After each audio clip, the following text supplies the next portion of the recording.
Okay, welcome back friends on my YouTube channel.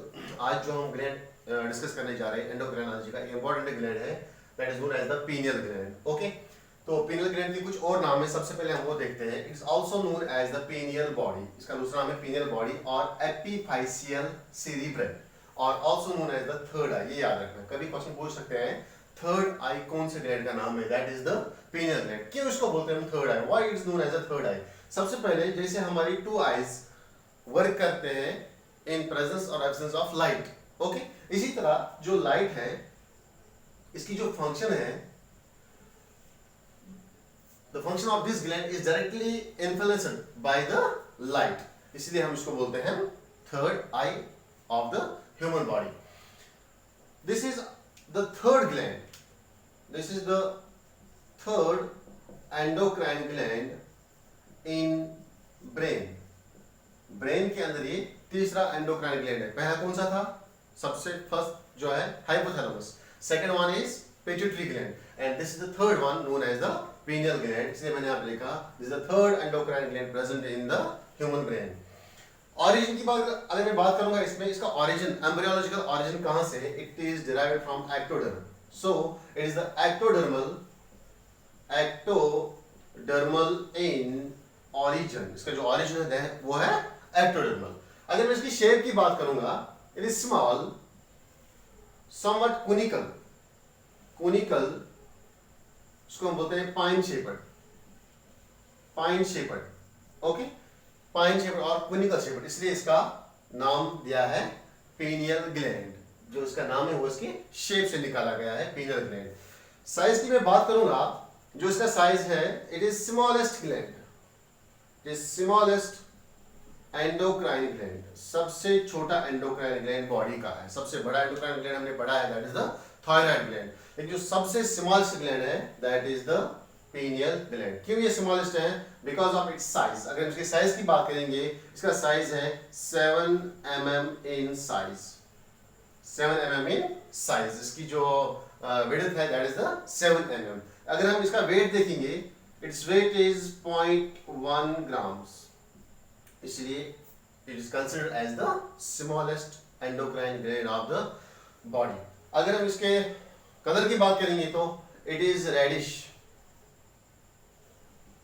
Reddish pink in colour, now the important one is the location. Location कहां पे body में present है? अभी मैंने बात किया यहाँ पे third endocrine gland in the brain, that means यहां से हमें पता चलता है it is present in our brain, ये हमारे ब्रेन के अंदर प्रेजेंट है। लेकिन ब्रेन इतना बड़ा है, ब्रेन इतना कॉम्प्लिकेटेड है, ब्रेन में अगर हम इसकी एक्चुअल लोकेशन देखेंगे, स्पेसिफिक लोकेशन देखेंगे कहां पे प्रेजेंट है ये, तो ब्रेन में एक पोर्शन आता है that is known as the forebrain. Brain के अंदर फोर ब्रेन, ये मैंने यहाँ पे ब्रेन बनाया है, जो बड़ा सा पोर्शन हम देखते हैं ब्लैक कलर का, this is the fore brain. तो फोर ब्रेन के अंदर एक और पार्ट देखा है, उसको हम बोलते हैं सेरिब्रम। सेरिब्रम के दो होते हैं cerebrum, one is the left hemisphere, second is the right hemisphere. Okay, तो ये सेरिब्रम वाला पार्ट है, this is the largest part of our forebrain. इस फोर ब्रेन के साथ में एक और एक स्ट्रक्चर होता है, उसको हम बोलते हैं डायनसेफेलॉन। डायनसेफेलॉन हमें ऐसे नहीं दिखेगा, उसके अगर हम ब्रेन का एक सेक्शन काटेंगे तब जाके इसके अंदर हमें मिलेगा डायनसेफेलॉन। डायनसेफेलॉन के तीन पार्ट्स होते हैं, दिस इज द डायनसेफेलॉन, जो मैंने ब्लू कलर का बनाया डायनसेफेलॉन। इसके तीन पार्ट्स होते हैं। जो इसका पहला पार्ट होता है उसको हम बोलते हैं thalamus, this is known as the thalamus. और इसका लवर वाला पोर्शन जो है इसको हम बोलते हैं hypothalamus, this is known as the hypothalamus. और जो लास्ट वाला इसका अपर वाला पार्ट बचा, this portion is known as the epithalamus, इसको हम बोलते हैं एपिथैलेमस। तीनों को हम मिला के बोलते हैं डायनसेफेलॉन, तीनों को हम मिला के बोलते हैं डायनसेफेलॉन। तो डायनसेफेलॉन के तीन पार्ट्स है, थैलेमस, एपिथैलेमस एंड हाइपोथैलेमस। तीनों में से कौन से पार्ट के साथ अटैच होता है हमारा पीनियल ग्लैंड? यहां पे मैं लिखूंगा word third ventricle, third ventricle के बैक साइड में, on the dorsal side of third ventricle, यहां पे ये अटैच होता है हमारे एपिथैलेमस के साथ।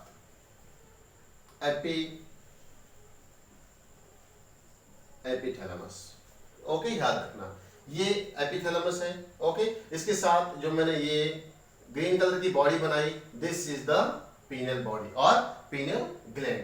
ये वेंट्रिकल मैंने जो यहाँ पे लिखा है third ventricle. What is ventricle? हमारे ब्रेन के अंदर कैविटीज होती हैं। सिंपली मैं बोलूंगा these are the cavities of brain. इसमें एक कैविटी है, उसको बोलते हैं थर्ड वेंट्रिकल। इस कैविटी के इन कैविटीज के अंदर सेरिब्रोस्पाइनल फ्लूइड रहता है, जो हमारे ब्रेन को न्यूट्रिशन प्रोवाइड करता है, जो हमारे ब्रेन को मॉइस्ट रखता है, जो हमारे ब्रेन को डेसिकेशन से बचाता है, जो हमारे ब्रेन को प्रॉपर टेम्परेचर मेंटेन रखता है, उसको हम बोलते हैं सेरिब्रोस्पाइनल फ्लूइड। यही सेरिब्रोस्पाइनल फ्लूइड हमारे ब्रेन की कैविटीज में होते हैं और इन्हीं को हम बोलते हैं वेंट्रिकल्स ऑफ ब्रेन। यहाँ पे थर्ड वेंट्रिकल के डोर्सल साइड में एपिथेलियम अटैच होता है और इस एपिथेलियम के साथ में अटैच रहता है हमारा pineal gland.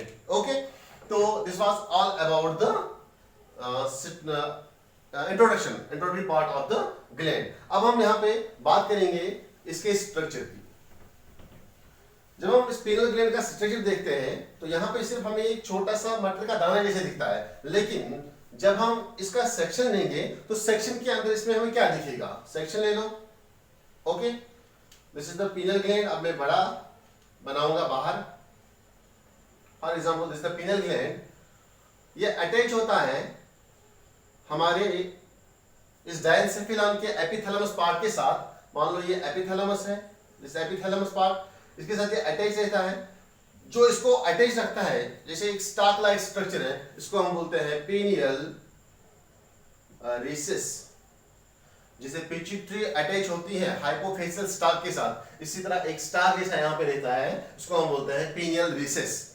This is now our pineal gland. अगर मैं अब यहाँ पे पीनियल ग्लैंड का एक सेक्शन लूंगा, सेक्शन लेने के बाद में इसके अंदर हमें क्या दिखता है? Okay, this is the section of pineal gland. इसमें हमें मेजॉरिटी यहाँ पे दो टाइप्स ऑफ सेल्स देखने को मिलेंगे। One type of cell, these are the star shaped cells known as astrocytes। Astrocytes, इन सेल्स को हमें यहाँ पे नहीं पढ़ना है। एक और टाइप ऑफ सेल होती है यहाँ पे most important cells, most abundant cells, उनको हम बोलते हैं pinealocytes. Pinealocytes most important cells, pinealocytes. Okay, simply हमें एक सेक्शन लेना है पीनियल ग्लैंड का, तो उसमें हमें दो टाइप्स ऑफ सेल्स देखने को मिलेंगे। One is astrocytes, second is pinealocytes. ये पिनेलोसाइट्स क्या काम करते हैं? They produce an important hormone known as melatonin, known as melatonin hormone. Okay, ये मेलाटोनिन हार्मोन सिक्रीट करते हैं। ठीक है, तो ये इसका स्ट्रक्चर था। अब आएंगे हम इसके रोल पे, functional role. Functional role, role of melatonin. Role of melatonin. Melatonin जो है ये एक हार्मोन है जो सिक्रीट होता है पीनियल ग्लैंड के पिनेलोसाइट सेल से। अगर मैं इसके नेचर की बात करूंगा, this is amino acid derivative. Amino acid derivative, इसका नेचर जो है that is the amino acid derivative in nature. Melatonin क्या करता है? ये मेलाटोनिन जो है इसके बहुत सारे फंक्शंस हैं, लेकिन जो इसका मोस्ट इंपॉर्टेंट रोल है, it induces the circadian rhythm. Circadian rhythm, circadian rhythm of the body. Circadian rhythm का ही एक और नाम है, इसको हम बोलते हैं it also induces the biological clock. Biological clock of the body. और इसी का एक और नाम है दैट स्लीप वेक साइकिल, जो 24 आवर्स का रहता है। 24 आवर्स का स्लीप वेक साइकिल, इसी का नाम है। और एक नाम है इसका, बहुत सारे कंफ्यूज कर सकते हैं कि सर्केडियन रिदम में क्या फर्क है और डायरनल रिदम में क्या फर्क है। इसी का नाम है डायरनल यूरेनल रिदम, डायूरेनल रिदम बोलो, ठीक है, सर्केडियन रिदम बोलो, और बायोलॉजिकल क्लॉक बोलो, और स्लीप वेक साइकिल बोलो, या 24 आवर स्लीप वेक साइकिल, ये चारों जो है एक ही नाम है।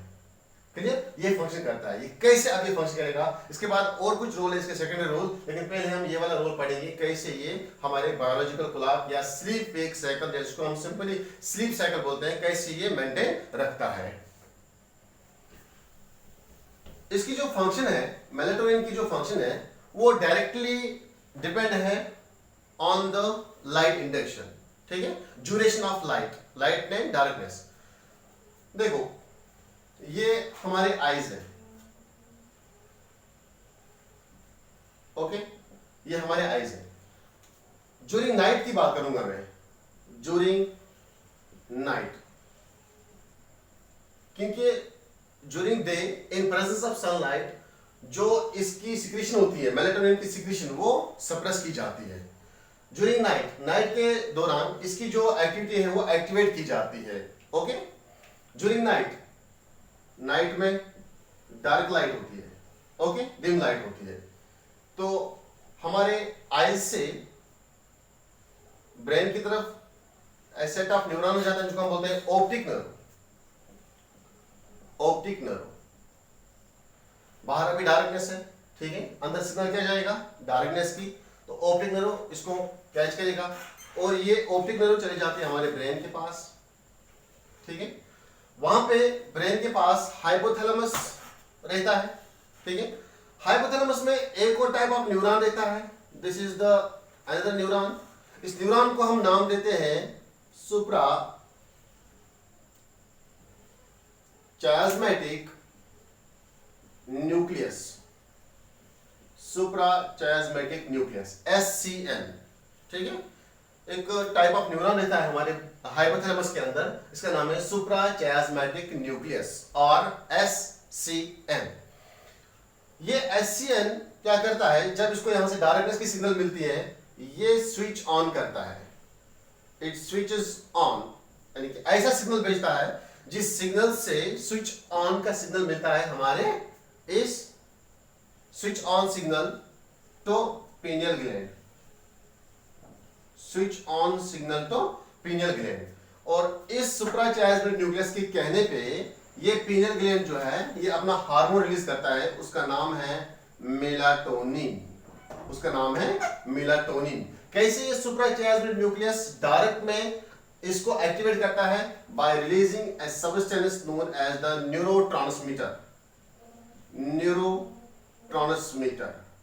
ये सुप्राचायास्मेटिक न्यूक्लियस जो है जब ये एक्टिवेट करते हैं स्पिनल ग्लैंड को, तो उस समय ये न्यूरोट्रांसमीटर सीक्रेट करते हैं। इस न्यूरोट्रांसमीटर के प्रेजेंस में pineal gland melatonin hormone release करता है। जैसे ये मेलाटोनिन हार्मोन हमारे ब्लड के अंदर आ गया, अभी मेलाटोनिन हार्मोन है हमारे ब्लड के अंदर आएगा, जनरली ये एक्ट करता है इन ब्रेन, ब्रेन पे ही एक्ट करता है ये। ब्रेन में कहां पे, क्लियर, ब्रेन में एक सेट ऑफ सेल्स होते हैं, इसको हम बोलते हैं रास, उस सिस्टम को हम बोलते हैं रास। रास क्या है, ये किडनी वाला रास नहीं है जो एल्डोस्टेरोन के आने पे एक्टिवेट हुआ था, लेकिन ये दूसरा रास है जो हमारे ब्रेन के अंदर है, इसको हम बोलते हैं रेटिकुलर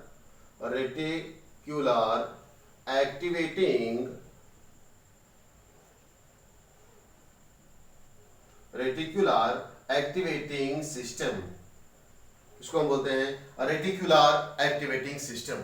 ये रेटिकुलर एक्टिवेटिंग सिस्टम एक स्पेसिफिक टाइप ऑफ न्यूरॉन्स होते हैं हमारे ब्रेन के अंदर, स्पेसिफिक टाइप ऑफ न्यूरॉन्स होते हैं ब्रेन के अंदर, जिस सिस्टम के थ्रू ब्रेन के जो पार्ट्स होते हैं वो एक दूसरे के साथ कम्युनिकेट करते हैं। जो ब्रेन के डिफरेंट पार्ट्स होते हैं जैसे कि पोनस है, सेरिबेलम है, सेरिब्रम है, मेडुला है, स्पाइनल कॉर्ड है, ये एक दूसरे के साथ में कम्युनिकेट करते हैं with the help of this system known as the reticular activating system. तो ये रेटिकुलर एक्टिवेटिंग सिस्टम और एक इंपॉर्टेंट फंक्शन करता है हमारी बॉडी में, this acts as the consciousness centre of the body. Consciousness centre of the body, जो हमारे ब्रेन में कॉन्शियसनेस सेंटर है जो हमें कॉन्शियस रखता है, तो वो यही RAS है। ये मेलाटोनिन क्या करता है, ब्रेन पे एक्ट करता है। ब्रेन में कहां पे है, इनसाइड द रास, रास के ऊपर एक्ट करता है। और इस रास को क्या करता है ये, इस रास को ये लिटिल डिप्रेशन यानी कि सप्रेस करता है, लिटिल सप्रेस। किसको करता है, रास को। कौन करता है, मेलाटोनिन। इसकी फंक्शन यही है कि जब भी ये बॉडी के अंदर आता है ये ब्रेन के पास चला जाता है, ब्रेन के आरएएस सिस्टम के पास चला जाता है और उसको थोड़ा सा सप्रेस करता है। जैसे ही इसको सप्रेस करेगा तो वी फील स्लीप। ओके, तो इस तरह से ये स्लीप फील करता है। तो डार्कनेस कहां से स्टार्ट होती है, मेलाटोनिन कहां से शुरू होता है निकलना हमारी बॉडी में, 9:30 PM 9:30 PM से इसकी सिक्रेशन शुरू होती है। ये डार्कनेस स्टार्ट होती है 9:30 PM से अप टू 7:30 AM मॉर्निंग में 7:30 बजे तक इसकी सिक्रेशन कंटिन्यू रहती है। और ज्यूरिंग दिस टाइम पीरियड, इस टाइम पीरियड के दौरान हमारी बॉडी का जो टेम्परेचर है वो लोअर होता है। It reduces the body temperature during this period. जब भी मेलाटोनिन आता है ज्यूरिंग ये कंडीशन में, ज्यूरिंग ये टाइम में, तो उस समय क्या चलता है, ये मैकेनिज्म चलता है, रास को सप्रेस किया जाता है, लिटिल सप्रेस, तो इस समय हमें नींद आती है। ओके, इस तरह से ये मेंटेन रखता है डाययूरेनल सिस्टम, जिसको हम बोलते हैं बायोलॉजिकल क्लॉक और known as the 24 hour sleep wake cycle. इसलिए हमें पर्टिकुलर टाइम पे नींद आती है और पर्टिकुलर टाइम पे हम जाग जाते हैं। तो ये इसका फंक्शन था। यहां पे मैंने एक और बात करी है, रास। रास का ऐसे एक चीज याद रखना, जो आदमी जब कोमा में चला जाता है तो coma is also the effective of the RAS, यानी कि रास जो है वो इफेक्टिव होता है। दैट मींस अगर ये लिटिल, मैंने यहां पे इसलिए लिखा लिटिल सप्रेस क्योंकि sleep is known as the little death. Little death छोटी सी डेथ है, लेकिन जो बंदे कोमा में चले जाते हैं उनका रास जो है वो बहुत ही बुरी तरह से सप्रेस किया जाता है। इसलिए वो पेशेंट जो है कोमा में चला जाता है। पेशेंट इसलिए कोमा में चला जाता है क्योंकि उसका रास जो है वो ज्यादा देर तक सप्रेस रहता है। This is the difference between sleep and the coma. Now कुछ सेकेंडरी रोल, ये मेन रोल था इसका, कुछ सेकेंडरी रोल है इसके। ये हार्मोन जो है मेलाटोनिन हार्मोन बहुत ही चालाक हार्मोन है, ये बहुत ही शातिर समझता है अपने आप को। कैसे? It also performs the function of some other glands, कुछ अदर ग्लैंड्स की ये फंक्शन करता है। सेकेंडरी रोल, सेकेंडरी रोल क्या है इसके? कुछ सेकेंडरी रोल है इसके। सबसे पहले ये क्या करता है ये hormone, it also affect the body temperature, it also affect the body temperature. Body temperature maintain करना किसका काम है? हाइपोथैलेमस का काम। दैट मींस ये यहाँ पे किसका फंक्शन चलाता है? हाइपोथैलेमस। हाइपोथैलेमस को बोलता है अरे बॉडी टेम्परेचर मेंटेन रखना मेरा काम है, लेकिन ये बीच में टांग लड़ाता है, थोड़ा सा मुझे भी होने करने दो। Clear? That means it also affects the body temperature. और एक फंक्शन करता है ये, किसका रोल चलाता है ये? थाइमस का role. It also affects the immunity, it also affects the immunity. Immunity affect करना किसका रोल है? 2 दिन पहले मैंने पढ़ाया था हमारे थाइमस ग्लैंड का। That means it also affects the function of thymus. जो थाइमस की फंक्शन है वो भी ये परफॉर्म करता है थोड़ा थोड़ा। ओके, और एक फंक्शन करता है ये LH FSH एस्ट्रोजन के फंक्शन इनके साथ females. That means it also affects the menstrual cycle in females and puberty. Menstrual cycle and puberty females में ये इफेक्ट करता है। किसकी फंक्शन है वो? प्रोजेस्टेरोन, एस्ट्रोजन, LH FSH इनका फंक्शन चुराता है थोड़ा थोड़ा। ओके, ये सेकंड रोल में आते हैं। और एक फंक्शन करता है ये, it also affects the metabolism of the body, also affects the metabolism. Metabolism body का इफेक्ट करता है। किसका फंक्शन है वो? थायराइड ग्लैंड का, T3 T4 का फंक्शन। वो इसका मतलब ये है ये थायराइड का भी थोड़ा सा रोल प्ले करता है। एक और फंक्शन ये करता है, it also affects the colouration of skin. Skin की कलरेशन को ये इफेक्ट करता है। किसका रोल है वो? मेलाटोनिन हार्मोन का। मेलाटोनिन का रोल प्ले करता है ये थोड़ा थोड़ा, ठीक है। तो इस तरह से ये सेकेंडरी रोल है इसके, जो आपकी एनसीईआरटी ने मेंशन किए हैं। It also affects the body temperature, affects the immunity, affects the menstrual cycle and puberty in females, it also affects the metabolism of the body, it also affects the skin colour, जो कि melatonin की function है। Okay, तो this was all about the role function role of the pineal gland. Now अगर इसकी deficiency हो जाएगी, deficiency disorders, अगर इसकी डेफिशिएंसी होगी, डेफिशिएंसी बोलो या irregular secretions, irregular secretion, normal level से अपने सिक्रीशन जो है वो कम या ज्यादा होगी। मेनली यहां पे सबसे पहले जो इफेक्ट करेगा, it effects our circadian rhythm, that means it affects our circadian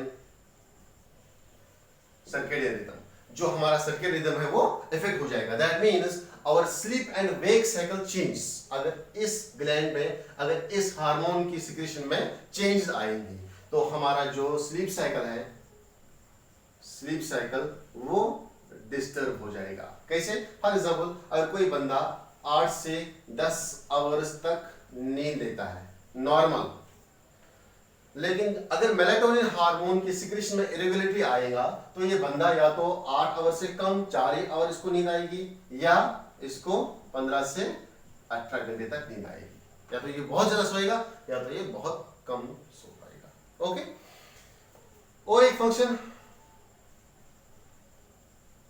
memory loss, क्योंकि ये ब्रेन का हार्मोन है, ब्रेन से ही निकलता है, ब्रेन के सेल्स पे इफेक्ट करता है, तो मेमोरी पे इफेक्ट तो पड़ेगा ही। और एक हेडेक, डेजीनेस, नाउजिया, वोमिटिंग, ये सब इसके सेकेंडरी रोल है। ओके, तो इस तरह से हमारे मूड स्विंग हो जाएंगे। मूड स्विंग्स, ये कुछ मेन इसके कुछ इफेक्ट्स है अगर इसकी डेफिशिएंसी हो जाए तो। सबसे पहले इसका सर्केडियन रिदम पे इफेक्ट पड़ेगा, memory loss, headache, dizziness and mood swings. So this was all about the pineal gland. Okay, next time हम नेक्स्ट ग्लैंड स्टार्ट करेंगे। ओके, तब तक के लिए बाय।